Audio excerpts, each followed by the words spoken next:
Di dalam nama Allah Bapa dan anaknya Tuhan Yesus Kristus dan Roh Kudus, ahli langit dan bumi.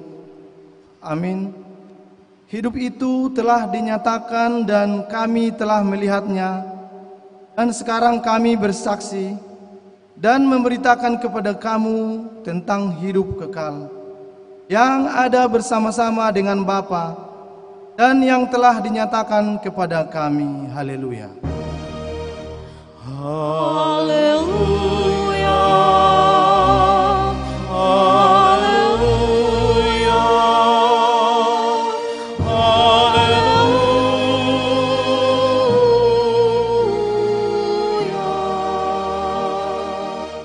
Kita berdoa. Ya Tuhan Allah Bapa kami yang di surga, Engkaulah Bapa yang kekal dan setia bagi orang yang berdosa ini. Engkau telah memberikan anak-Mu yang tunggal, Yesus Kristus Tuhan kami, agar kami percaya dan beroleh hidup yang kekal.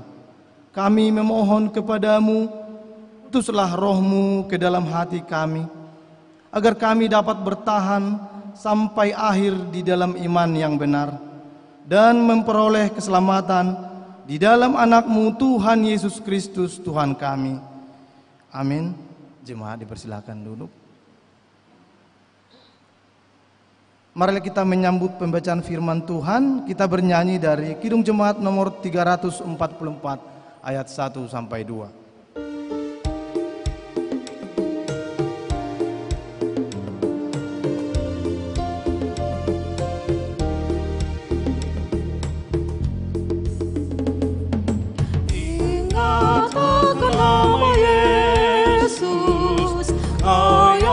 Susah dan sedih, nama itu menghiburmu, kemana saja kau pergi.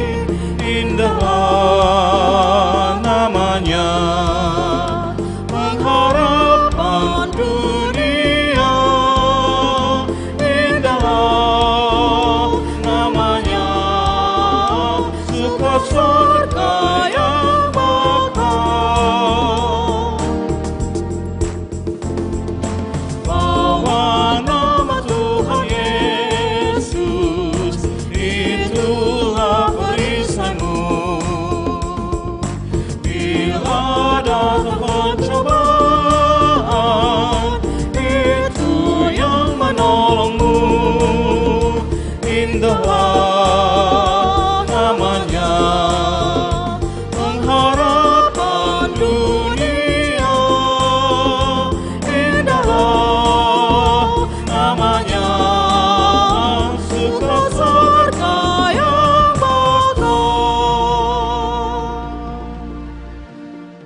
Bapak, Ibu, saudara-saudara yang terkasih, marilah kita mendengarkan firman Tuhan sebagai epistel atau pendahuluan khotbah pada minggu kita hari ini yang tertulis di dalam Mazmur 77 ayat 12 sampai dengan ayat 16. Marilah kita baca secara bergantian, di ayat yang terakhir kita bersama-sama membacanya.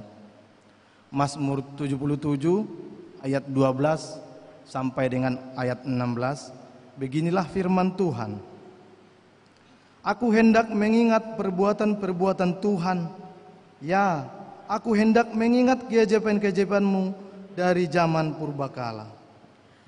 Aku hendak menyebut-nyebut segala pekerjaan-Mu dan merenungkan perbuatan-perbuatan-Mu.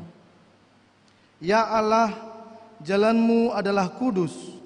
Allah manakah yang begitu besar seperti Allah kami? Engkaulah Allah yang melakukan keajaiban.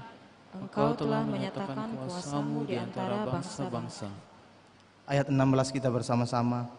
Dengan lengan-Mu Engkau telah menebus umat-Mu, Bani Yakub dan Bani Yusuf. Selah. Sampai demikian pembacaan firman Tuhan. Berbahagialah setiap orang yang mendengarkan firman Tuhan, yang menghayati serta mengamalkannya. Amin. Mari kita kembali puji Tuhan dari Kidung Jemaat nomor 29 ayat 3 sampai 4.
Bapak, Ibu, saudara-saudara yang terkasih, marilah kita sejenak mengingat dan merenungkan segala dosa pelanggaran kita di hadapan Tuhan. Marilah kita insaf dan bertobat. Marilah kita berdoa di dalam hati.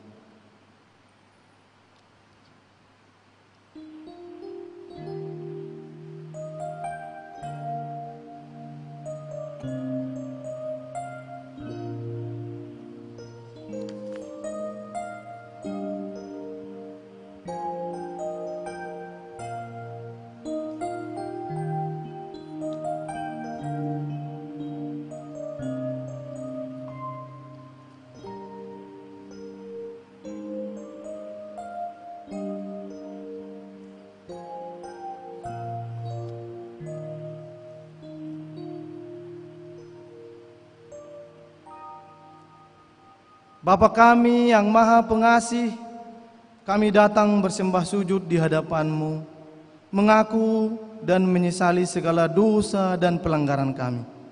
Kasihanilah kami, ampunilah segala kejahatan dan dosa yang kami perbuat di hadapan-Mu. Demi kasih anak-Mu, Tuhan Yesus Kristus, yang telah mengorbankan dirinya untuk menebus kami. Amin. Janji Tuhan tentang pengampunan dosa. Demikian firman Tuhan yang mengasihi engkau. Biarpun gunung-gunung beranjak dan bukit-bukit bergoncang, tetapi kasih setiaku tiada akan beranjak daripadamu, dan perjanjian damaiku tiada akan tergoncang. Segala kemuliaan bagi Allah di tempat yang maha tinggi. Amin. Jemaat dipersilakan duduk. Marilah kita menyanyikan pujian syukur kita. Kita bernyanyi dari Kidung Jemaat nomor 235 ayat 3 sampai 4.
Bapak, Ibu, saudara-saudara yang terkasih, marilah kita mendengarkan firman Tuhan sebagai petunjuk hidup baru pada minggu kita hari ini yang tertulis di dalam Roma 8 ayat 28.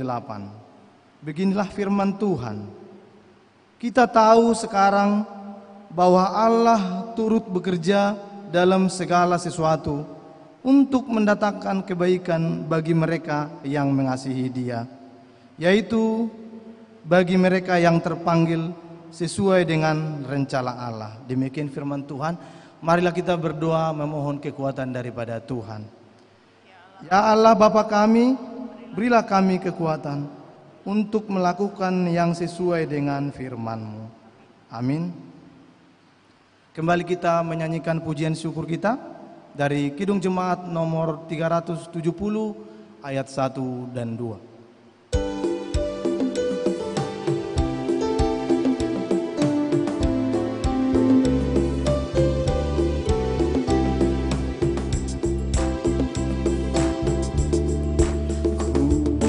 Ku mau berjalan dengan juru selamatku di lembah berbunga dan berair sejuk. Ya, kemana juga aku mau mengikutnya, sampai aku tiba di negeri Baka. Ikut, ikut, ikut Tuhan Yesus, ku tetap mendengar dan mengikutnya. Ikut, ikut, ikut Tuhan Yesus, ya kemana juga ku mengikutnya. Ku mau berjalan dengan juru selamatku di lembah di padang yang menderu. Aku takkan takuti bahaya apapun, bila ku dibimbing tangan Tuhanku. Ikut, ikut, ikut Tuhan Yesus, ku tetap mendengar dan mengikutnya. Ikut, ikut, ikut Tuhan Yesus, ya kemana juga ku mengikutnya.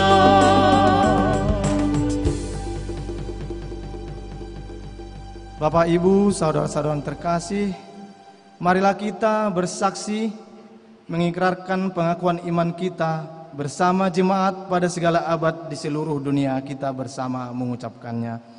Aku percaya kepada Allah Bapa yang Maha Kuasa, ahli langit dan bumi. Aku percaya kepada Yesus Kristus, anaknya yang tunggal Tuhan kita, yang dikandung daripada Roh Kudus, lahir dari anak darah Maria, yang menderita di bawah pemerintahan Pontius Pilatus, disalibkan, mati dan dikuburkan, turun ke dalam kerajaan maut. Pada hari ketiga, bangkit pula dari antara orang mati, naik ke surga, duduk di sebelah kanan Allah Bapa yang Maha Kuasa, dan akan datang dari sana untuk menghakimi orang yang hidup dan yang mati. Aku percaya kepada Roh Kudus, gereja yang kudus dan persekutuan orang kudus, pengampunan dosa, kebangkitan daging, dan hidup yang kekal. Amin. Jemaat dipersilakan duduk kembali. Kini tiba saatnya kita mempersiapkan hati dan jiwa kita untuk menyambut sabda Allah. Kita puji Tuhan dari pelengkap Kidung Jemaat nomor 198 ayat 1 sampai 3.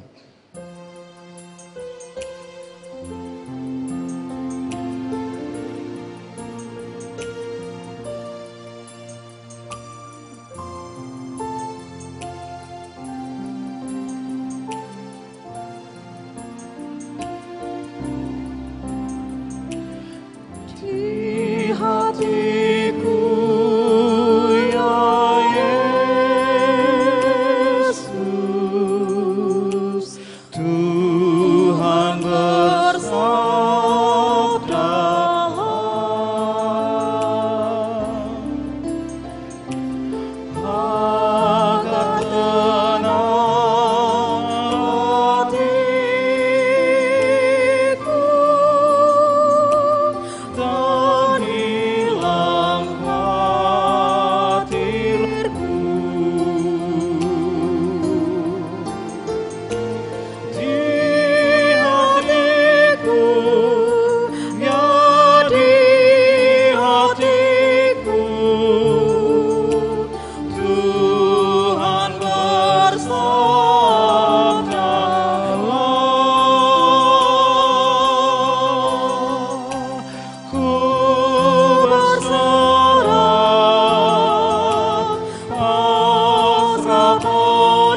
Kita berdoa.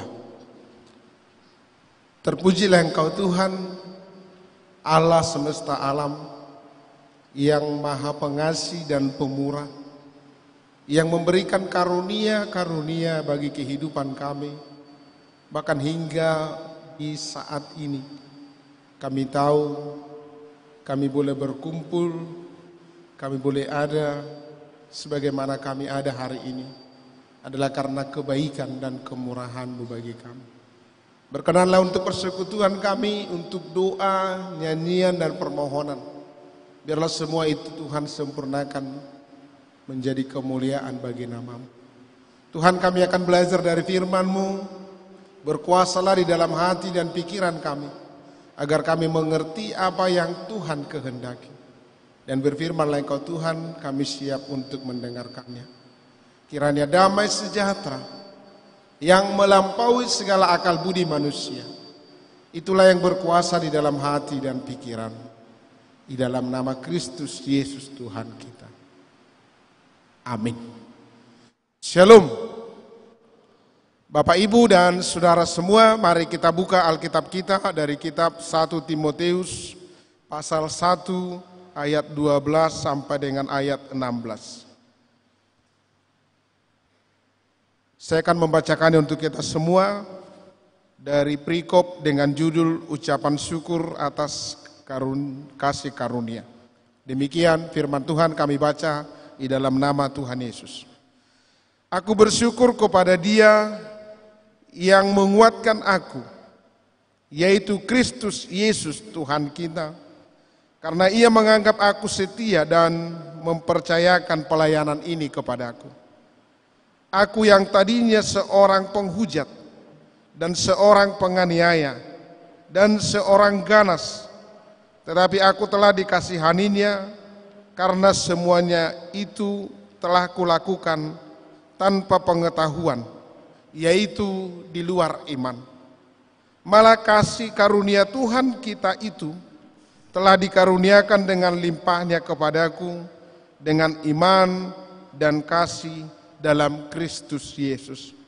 Perkataan ini benar dan patut diterima sepenuhnya. Kristus Yesus datang ke dunia untuk menyelamatkan orang berdosa, dan di antara mereka akulah yang paling berdosa. Tetapi justru karena itu aku dikasihani, agar dalam diriku ini sebagai orang yang paling berdosa, Yesus Kristus menunjukkan seluruh kesabarannya. Dengan demikian aku menjadi contoh bagi mereka yang kemudian percaya kepadanya dan mendapat hidup yang kekal. Demikian pembacaan firman Tuhan. Bapak, Ibu, dan saudara yang dikasihi Tuhan Yesus, hari ini ibadah minggu setelah Natal adalah rangkaian dari ucapan syukur kita atas perayaan-perayaan Natal yang kita lakukan sepanjang tahun ini. Dan dalam tema minggu ini kepada kita diberikan mengucap syukur atas karunia Allah. Ada 2 hal atau mungkin 3 hal nanti yang kami sampaikan tentang karunia. Kita ada hari ini, kita boleh berada bahkan sampai di penghujung tahun ini. Ini sudah tanggal 29 Desember 2024, sekitar pukul 5, berarti kurang lebih 60 jam lagi tahun ini akan kita akhiri. Kita ada hari ini adalah karena Tuhan mengasihi kita. Kita sehat sepanjang tahun, kita boleh beribadah sepanjang tahun, kita boleh memuji Tuhan sepanjang tahun, merayakan Natal dan lain sebagainya. Itu adalah karena Tuhan baik bagi kita. Itu yang pertama. Dan yang kedua, ada hal yang sangat luar biasa yang harus kita syukuri, bahwa di dalam karunia-Nya Tuhan telah memberikan kepada kita anaknya yang tunggal, Yesus Kristus, supaya kita ditebus dari dosa dan dibawa kepada keselamatan. Tidak ada Allah yang seperti itu dimanapun kita jumpai. Allah yang menjadi manusia. Itu adalah karunia yang sangat luar biasa, yang tidak terukur dalamnya bagi kita. Karena itu Bapak Ibu Saudara-saudara, patutlah kita mengucap syukur dalam setiap perbuatan-perbuatan Tuhan bagi kita. Patutlah kita mengucap syukur atas karunia-karunia Tuhan di dalam kehidupan kita. Barangkali mungkin ini tambahan yang ketiga, karunia yang kita terima adalah kita masih diperkenankan Tuhan, dipakai Tuhan untuk melayani kemuliaan-Nya. Itu juga adalah karunia bagi kita. Meski pelayanan kita mungkin tidak harus seperti yang kita bayangkan, tapi sekecil apapun pelayanan kita itu, sekecil apapun yang kita kerjakan itu adalah untuk kemuliaan nama Tuhan. Bapak Ibu yang dikasihi Tuhan Yesus Kristus dan saudara semua yang ada. Dalam perikop ini, Paulus menyatakan ucapan syukurnya atas perkenanan Tuhan yang memakai hidupnya menjadi alat bagi kemuliaan Tuhan. Semua kita tahu Paulus itu sebelum menjadi percaya. Kalau kita baca dalam Kisah Para Rasul pasal 8, khusus ayat 3, kita tahu bahwa Paulus itu sangat berapi-api, ingin menganiaya, bahkan menghancurkan kekristenan. Saya baca Kisah Para Rasul pasal 8 ayat 3. Tetapi Saulus berusaha membinasakan jemaat itu, dan ia memasuki rumah demi rumah dan menyeret laki-laki dan perempuan keluar dan menyerahkan mereka untuk dimasukkan ke dalam penjara. Itu perbuatan yang Saulus lakukan ketika dia belum menerima Kristus. Dan pengakuan itulah yang dia katakan kepada Timotius, bahwa dia telah ditangkap Tuhan dan dipakai Tuhan untuk melayani kemuliaan-Nya. Karunia yang luar biasa. Di pasal 9 Kisah Para Rasul itu kita menemukan bahwa di ayat 3 sampai dengan ayat 6, bahwa dalam perjalanan ke kota Damsyik dia bertemu dengan Tuhan dalam rupa cahaya yang memancar dari langit mengelilingi dia. Ia rebah, bahkan Saulus mendengar suara, "Mengapa engkau menganiaya aku?" Jawab Saulus, "Siapakah engkau?" Baru di ayat ke-6, ayat yang kelima bagian B, "Akulah Yesus yang kau aniaya itu. Tetapi bangunlah dan pergilah ke dalam kota, di sana akan dikatakan kepadamu apa yang harus kau perbuat." Itu pertemuan pertama Saulus dengan Tuhan. Bapak Ibu yang dikasihi oleh Tuhan Yesus Kristus, sebelum kami menguraikan beberapa hal tentang ayat ini, kami ingin memberikan kepada kita sebuah pemahaman singkat tentang kondisi yang dialami jemaat gereja mula-mula di abad pertama sampai dengan tahun 313. Ada 3 musuh besar kekristenan.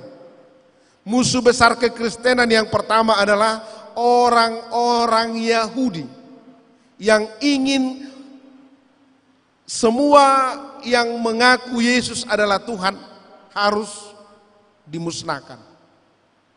Dan yang paling kuat dari kelompok orang-orang Yahudi itu adalah golongan Farisi dan Sadusi.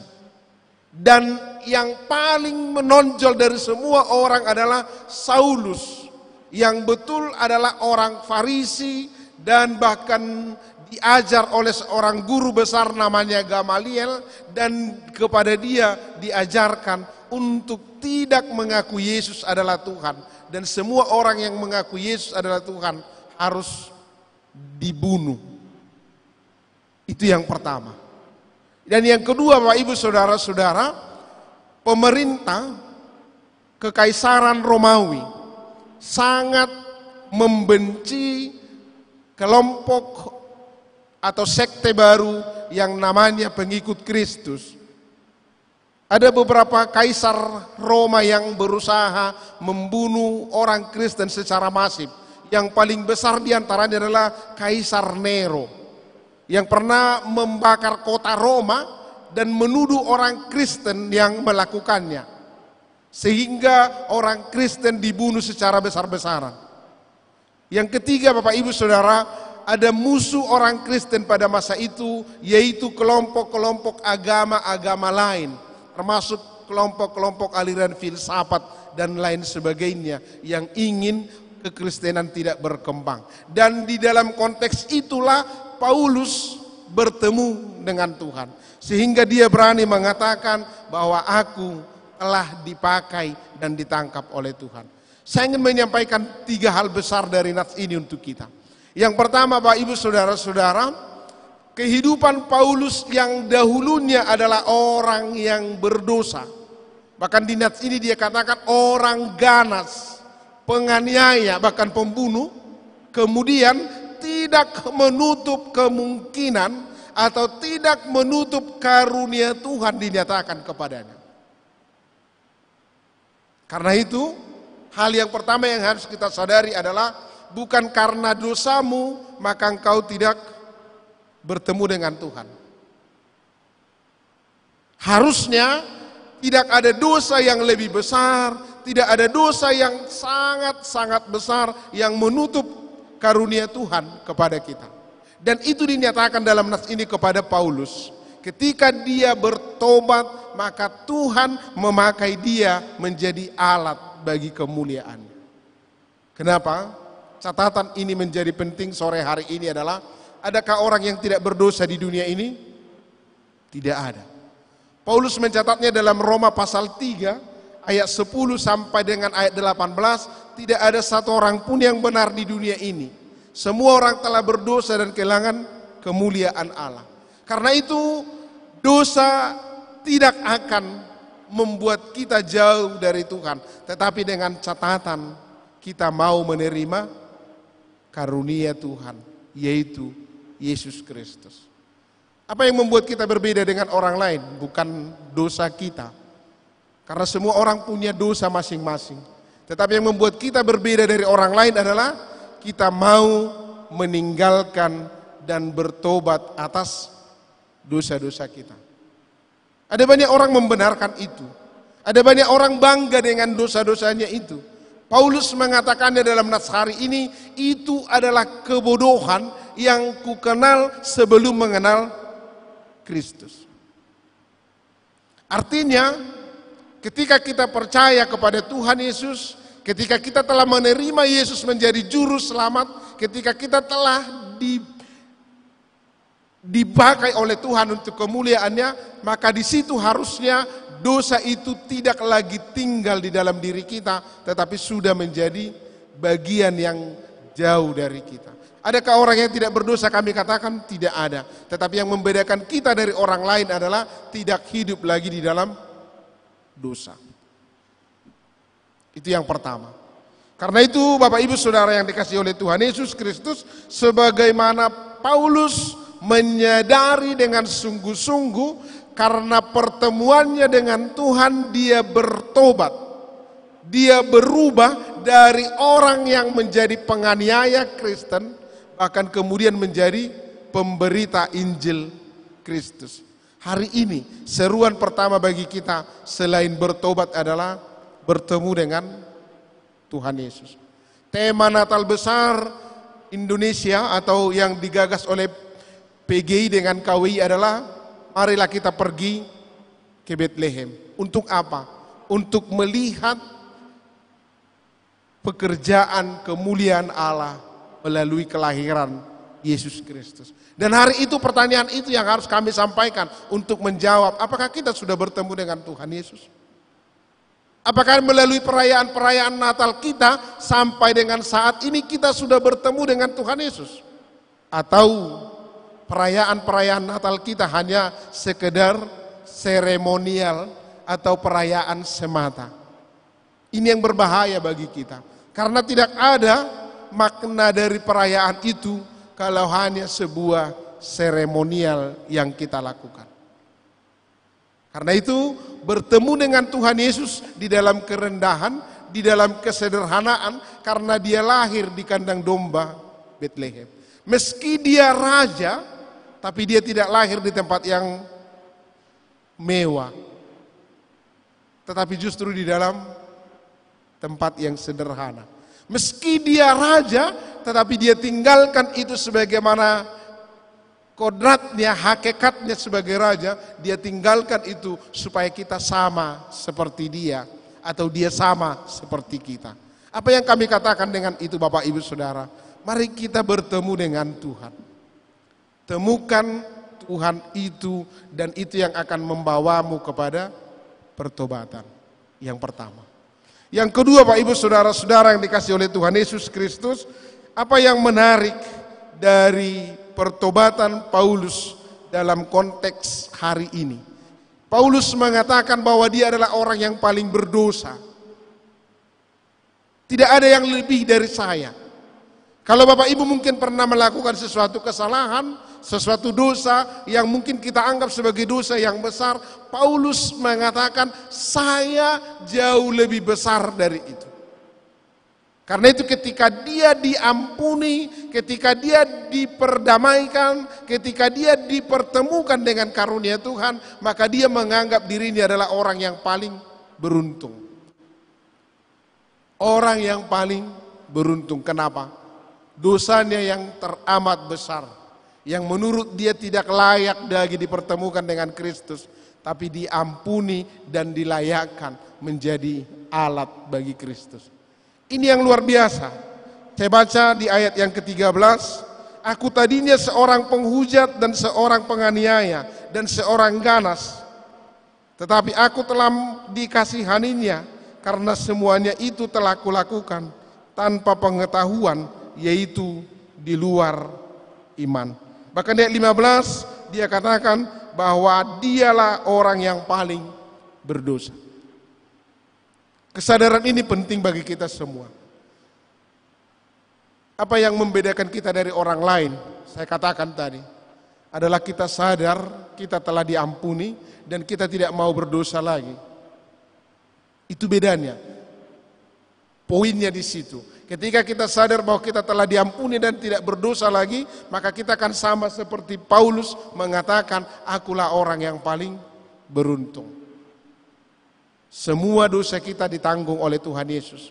Semua dosa kita ditanggungkan kepada Tuhan Yesus. Agar apa? Agar kita beroleh keselamatan. Dan itulah yang membuat kita ada sebagaimana ada hari ini.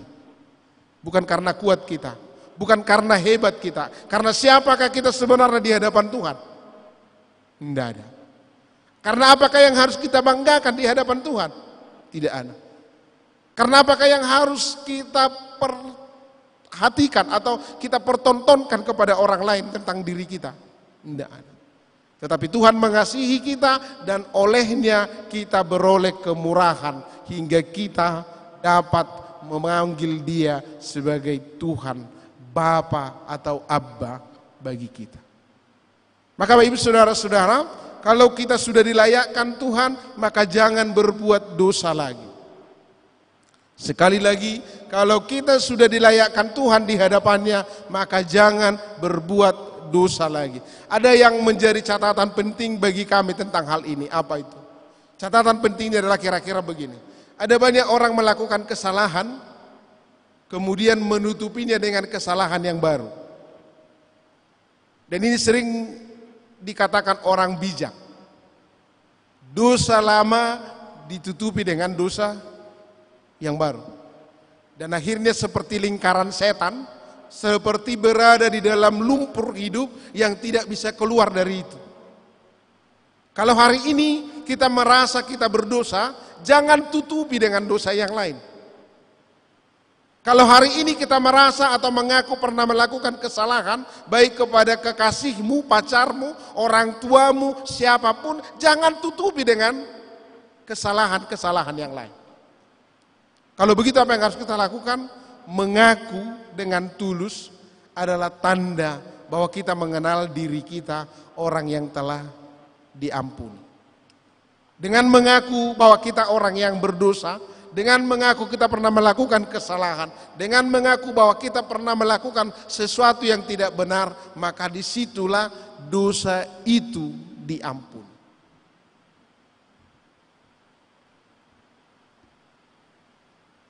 Ini seperti lingkaran setan dalam kehidupan kita. Saya pernah waktu mahasiswa melayani di rumah tahanan, juga LP di Siborong-Borong dan Tarutung. Ada fakta yang kami dapat waktu itu, bahwa kebanyakan orang yang ditahan, apalagi anak-anak yang masih belajar mengenal dunia ini, kebanyakan karena ikut-ikutan, dan paling banyak itu terjerat kasus narkoba. Tapi apakah mereka berhenti setelah ditahan di penjara atau ditahan di rumah tahanan, lembaga pemasyarakatan? Tidak. Justru ketika mereka keluar dari lembaga pemasyarakatan dan rumah tahanan, mereka melakukan hal yang lebih besar. Saya mengatakan ini sebagai sebuah gambaran kepada kita supaya kita berhenti dari lingkaran setan, lumpur dosa yang mengikat kehidupan kita. Karena kebohongan yang satu akan ditutupi dengan kebohongan yang lain. Kesalahan yang satu akan ditutupi dengan kesalahan yang lain. Hati-hati. Dan itulah yang dikatakan oleh Nats ini, bahwa kesadaran kita diampuni oleh Tuhan membawa kita kepada pengakuan bahwa kita adalah orang yang paling beruntung di dunia ini. Dan Tuhan Yesus telah mengampuni kita. Dan olehnya, oleh pengampunannya kita hidup. Meski Dia harus mati di kayu salib supaya kita hidup. Itu yang kedua. Yang ketiga, Pak Ibu saudara-saudara yang dikasihi oleh Tuhan Yesus Kristus, sebagaimana pengakuan Paulus, dia dipakai Tuhan menjadi alat bagi kemuliaan Tuhan. Yang tadinya penganiaya Kristen menjadi pemberita Injil Kristus. Bahkan dengan sangat luar biasa dia melakukan penginjilan sampai ke berbagai kota, membangun jemaat di daerah-daerah Asia Kecil. Apa yang menarik dari konsep Paulus? Karena dia tahu Tuhan memakai dia dan waktunya hanya sebentar, tidak banyak. Maka dia mengatakan, saya harus menjadi contoh bagi orang lain. Saya harus menjadi teladan bagi orang lain. Kenapa? Yang menarik dari konsep Paulus yang harus kita teliti dan kita perhatikan hari ini adalah dia betul meninggalkan kehidupan lama untuk masuk kepada kehidupan baru. Dia betul meninggalkan karakter lama, perbuatan lama, seluruh tentang kehidupan yang lama yang dia pahami adalah dia lakukan karena kebodohan, karena tidak percaya kepada Tuhan Yesus. Dia berubah 180 derajat dari penganiaya menjadi pemberita firman. Ini contoh yang luar biasa bagi kita semua. Kami ingin menggarisbawahi ini. Sekali lagi saya kembali kepada apa yang tadi dikatakan bahwa tidak ada orang yang benar. Semua orang telah berdosa. Bahkan semua orang yang berdosa yang sadar itulah yang dipakai oleh Tuhan. Termasuk kami sebagai hamba Tuhan. Termasuk kami sebagai pendeta, apakah kami benar-benar sudah dipilih dari awal? Belum tentu. Karena itu orang yang mau merubah diri, orang yang mau menerima Tuhan Yesuslah yang bisa dipakai oleh Tuhan. Dan Paulus menjadi contoh yang luar biasa bagi kita hari ini. Dia memberikan dirinya, tidak hanya memberikan dirinya, bahkan memberikan hidupnya sampai akhirnya dia harus mati dipancung atau kepalanya dipenggal oleh pemerintah Kaisar Roma. Apakah dia menganggap itu suatu kehinaan? Tidak. Paulus justru mengatakan itu sebagai suatu kemuliaan. Filipi pasal 1 itu mencatat, karena Kristus bagiku adalah hidup dan mati adalah keuntungan. Itu yang luar biasa dari Paulus bagi kita hari ini. Maka Bapak Ibu, saya kembali kepada apa yang menjadi tema kita hari ini. Mengucap syukur atas karunia Allah. Maka sambutan kita harusnya dalam setiap karunia Allah yang telah kita terima hingga saat ini adalah menerimanya, menyambutnya dan menerimanya dengan ucapan syukur. Bersyukurlah Tuhan telah lahir bagimu di kandang domba Betlehem. Bersyukurlah dia telah meninggalkan kemuliaannya, meninggalkan tahtanya untuk mengambil rupa manusia, berkenosis, menjadi sama seperti kita. Bersyukurlah. Tidak ada Allah yang seperti itu. Tidak ada agama yang mengajarkan Allah seperti itu. Allah yang menjadi manusia. Bersyukurlah, tidak hanya demikian tetapi dia juga mati untuk kita di kayu salib. Maka bersyukurlah. Itu karunia, pemberian Allah terbesar di dalam kehidupan kita. Adakah yang lebih besar dari itu bagi kita? Tidak ada. Dan itulah yang kita rayakan di sepanjang masa-masa Natal hingga saat ini. Bahwa Allah mengasihimu lebih dari apapun. Dan di dalam kasihnya dia menjadi manusia supaya kita beroleh kehidupan. Itu yang pertama. Jadi kalau Tuhan sudah mengasihi kita, apa yang harus kita lakukan? Maka kita harus mengasihi dia dan mengasihi sesama manusia. Yang kedua, Bapak Ibu Saudara-saudara yang dikasihi oleh Tuhan Yesus Kristus, apa yang harus kita lakukan? Kalau kita baca dalam kitab Roma pasal 12 ayat 6 sampai dengan ayat 8, kita akan tahu bahwa kepada kita diberikan rupa-rupa karunia. Ada karunia untuk bernubuat, ada karunia untuk mengajar, ada karunia untuk melayani, ada karunia untuk menasehati, dan untuk memberikan pemberian, dan banyak hal lain. Tapi karunia itu Tuhan titipkan kepada kita, tidak boleh kita sembunyikan. Berhati-hati. Yesus pernah mengajarkan sebuah perumpamaan tentang talenta. Bahwa ada 3 orang diberikan talenta, ada yang mendapat 1, ada yang mendapat 3, ada yang mendapat 5. Dan ketika Tuhan itu pergi, setelah kembali dia bertanya tentang talenta itu. Dan yang punya 5 dia telah menjalankannya sehingga bertambah banyak. Yang punya 3 juga sudah menjalankannya bertambah banyak. Dan yang punya 1 dikuburkannya karena takut. Apa kata Tuhan Yesus? Dari yang tidak punya akan diambil. Tetapi bagi yang punya, baginya akan diberikan. Talenta itu, karunia itu harus kita pakai untuk kemuliaan nama Tuhan. Jangan disimpan, jangan disembunyikan, dan karunia-karunia yang kita terima itu adalah untuk kemuliaan Tuhan, adalah untuk alat menyatakan kemuliaan Tuhan, bukan untuk diri kita sendiri, karena tidak ada kemuliaan kita di setiap karunia yang kita terima. Itu yang kedua.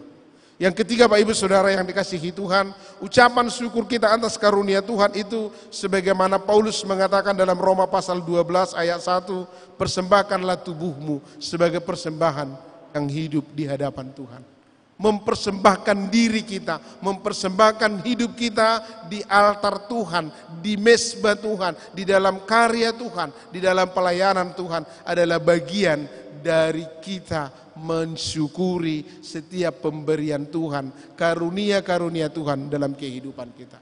Apa yang baik bagi kita?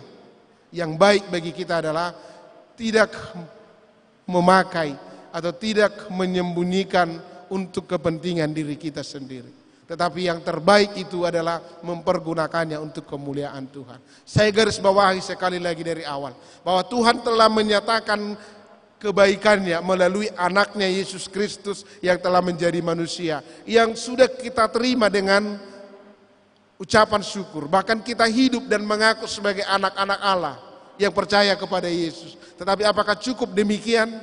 Jangan. Teruslah hidup di dalam Kristus dan berkarya untuk kemuliaan Kristus. Itulah persembahan yang terbaik bagi Tuhan.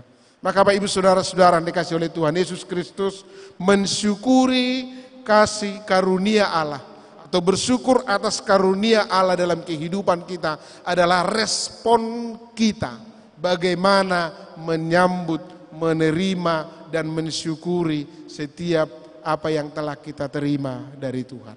Ingat, ini semua hidup kita, karya kita, pekerjaan kita, segala sesuatu tentang diri kita, itu kita terima dari Tuhan. Bukan karena kehebatan kita. Itu kita terima karena pemberian Tuhan. Bukan karena pekerjaan besar kita. Bukan karena kekuatan kita. Maka kita semua harus memakainya untuk kemuliaan nama Tuhan. Terakhir kami ingin menyampaikan kepada kita semua, kita sudah di akhir tahun. Ini ibadah terakhir di hari Minggu sepanjang tahun 2024 ini. Kalau di hari Selasa malam kita akan bertemu, itu kebaktian malam akhir tahun. Berbeda dengan hari ini. Kami ingin menyampaikan kepada kita bahwa kita percaya, dalam tanda petik, kita mengimani segala yang baik dari Tuhan itu akan terus mengiringi kehidupan kita. Sebagaimana Tuhan telah mengiringi kita sampai hari ini, demikian juga sampai kepada masa awal 2025 dan juga sepanjang tahun 2025. Dan percayalah, apapun itu, karena kita tidak tahu apa yang akan terjadi besok. Tetapi apapun yang akan kita hadapi, apapun yang kita alami, di situ Tuhan akan bekerja mendatangkan kebaikan bagi setiap orang yang percaya kepadanya. Percayalah dan tetap andalkan Tuhan, karena Tuhan sangat mengasihimu dan terus akan memberikan karunia-karunia di dalam kehidupanmu. Amin. Kita berdoa. Terima kasih Tuhan untuk firman-Mu yang menyapa kami di sore hari ini, yang mengajar kami untuk bersyukur atas karunia yang kami terima daripada Engkau. Telah memberikan hidup, memberikan kesehatan, memberikan sukacita dalam setiap perjalanan kehidupan kami sepanjang tahun ini, dalam ibadah, doa permohonan, dan penyembahan persembahan kami. Engkau juga telah memberikan kesempatan untuk selalu bertemu di dalam kemuliaan Tuhan melalui ibadah-ibadah kami.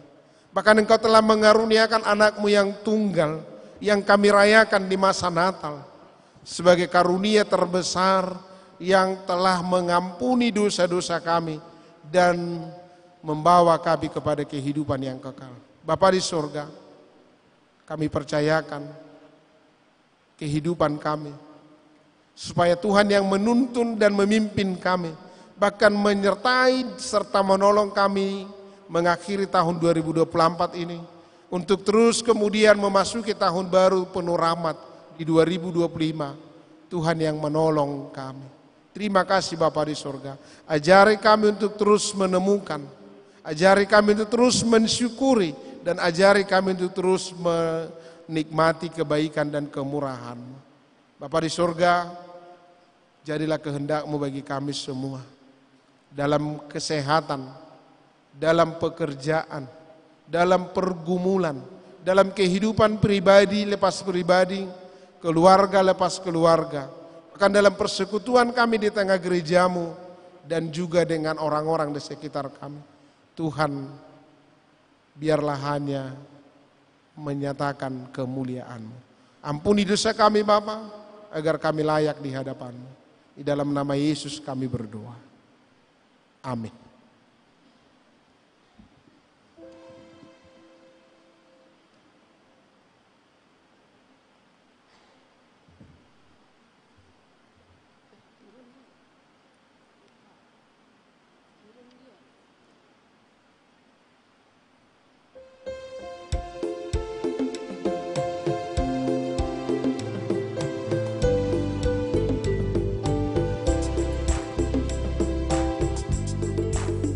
Berlimpah sukacita di hatiku, di hatiku, di hatiku. Berlimpah sukacita di hatiku, tetap di hatiku. Aku bersyukur, bersukacita, kasih Tuhan diam di dalamku. Aku bersyukur, bersukacita, kasih Tuhan diam di dalamku. Berlimpah kasih Yesus di hatiku, di hatiku, di hatiku. Berlimpah kasih Yesus di hatiku, tetap di hatiku. Aku bersyukur, bersukacita, kasih Tuhan diam di dalamku. Aku bersyukur, bersukacita, kasih Tuhan diam di dalamku. Jemaat Tuhan yang berbahagia, mari kita mengumpulkan persembahan kita untuk kemuliaan nama Tuhan. Kita dihantar melalui firman Tuhan dari Injil Matius pasal 2 ayat 11. Demikian firman Tuhan. Maka masuklah mereka ke dalam rumah itu dan melihat anak itu bersama Maria ibunya, lalu sujud menyembah dia. Mereka pun membuka tempat harta bendanya dan mempersembahkan persembahan kepadanya, yaitu emas, kemenyaan dan mur. Demikian firman Tuhan. Mari kita mempersembahkan persembahan terbaik bagi kemuliaan Tuhan.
Marilah kita bangkit berdiri.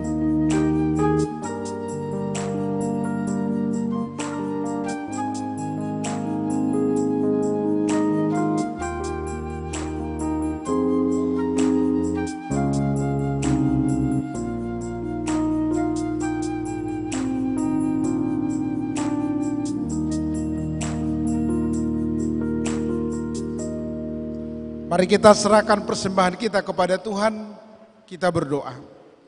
Ya Allah Bapa kami yang ada di sorga, kami mengaku dengan setulus hati, Engkaulah sumber segala berkat dan karunia di dalam kehidupan kami. Di sini kami mempersembahkan kurban syukur kami kepadamu. Terimalah persembahan umat-Mu ini dan berkatilah menjadi alat kesaksian, persekutuan dan pelayanan di tengah jemaat-Mu ini. Jadikanlah hidup kami menjadi persembahan yang berkenan kepadamu. Dan pakailah hidup kami untuk turut menghadirkan tanda-tanda kerajaan-Mu. Kasih, keadilan, damai sejahtera dan sukacita. Bukalah hati kami dengan Roh-Mu yang kudus itu, agar kami senantiasa mengucapkan syukur kepadamu. Di dalam nama Yesus Kristus Tuhan kami. Amin. Datang orang Majus ikut bintangnya, membawa pemberian dan menyembah, yang dipersembahkan kemuliaan emas dan mur. Pada juru sembah kita bersyukur, salam salam. Bapa kami yang di sorga, dikuduskanlah namamu.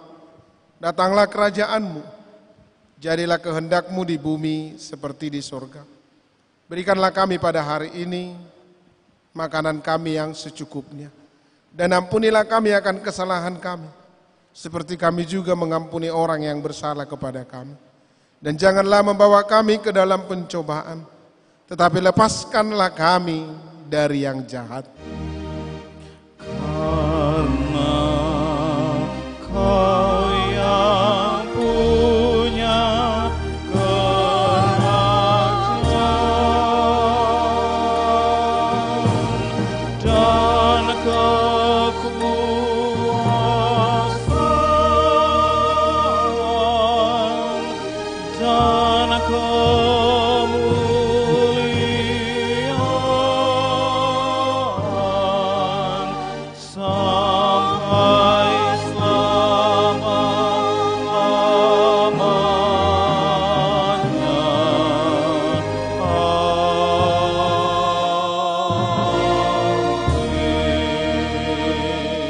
Amin.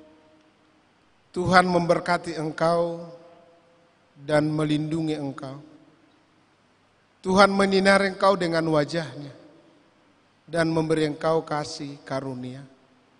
Tuhan menghadapkan wajah-Nya kepadamu dan memberi engkau damai sejahtera.